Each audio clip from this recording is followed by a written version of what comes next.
क्या corona vaccine की वजह से ही युवाओं में हार्ट अटैक से अचानक मौत की रफ्तार बढ़ी है? क्या हार्ट अटैक के मामलों में कोविड वैक्सीन ही जिम्मेदार है? इन सभी सवालों से पर्दा उठ गया है।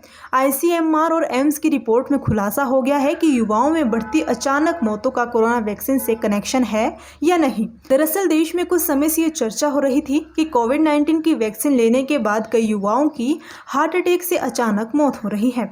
इसे लेकर कई तरह की अफवाहें और डर फैल रहे थे, लेकिन अब इस मुद्दे पर देश की दो सबसे बड़ी मेडिकल संस्थाओं आईसीएमआर यानी भारतीय आयुर्विज्ञान अनुसंधान परिषद और एम्स यानी अखिल भारतीय आयुर्विज्ञान संस्थान ने बड़ी और गहरी जांच की है। इसमें साफ कहा गया है कि कोविड वैक्सीन और अचानक मौतों का कोई सीधा संबंध नहीं है।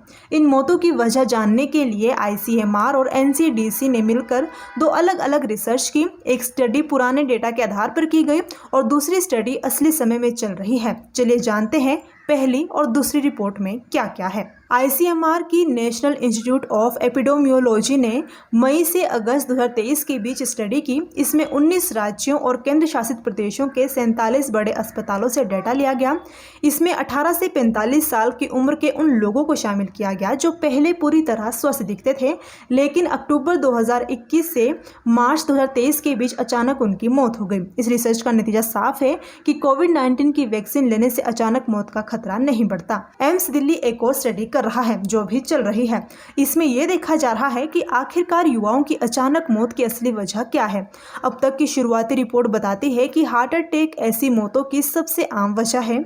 इसके अलावा जेनेटिक यानी अनुवांशिक कारण और पुरानी बीमारियां भी कई मामलों में वजह बन रही है। रिसर्च में यह भी देखा गया कि पिछले कुछ सालों में अचानक मौतों के कारणों में कोई बड़ा बदलाव नहीं आया है। कोविड वैक्सीन से अचानक मौत का कोई वैज्ञानिक या मेडिकल संबंध नहीं पाया गया है। मौत के मामलों में ज्यादातर वजह लाइफस्टाइल, अनुवांशिक कारण और पहले से मौजूद बीमारियां हैं। कोविड वैक्सीन पूरी तरह सुरक्षित है और इससे लोगों की जान बची है। वैज्ञानिकों और सरकार ने कहा है कि बिना किसी सबूत के वैक्सीन पर सवाल उठाना खतरनाक हो सकता है। इससे लोगों में डर फैल सकता है और वैक्सीन लेने से हिचकिचाहट हो सकती है, जो कि देश की सेहत के लिए ठीक नहीं है। भारत सरकार ने साफ कहा है कि वह पूरी तरह वैज्ञानिक रिसर्च और तथ्यों पर आधारित नीतियों पर विश्वास करती है ताकि देशवासियों की सेहत की रक्षा की जा सके।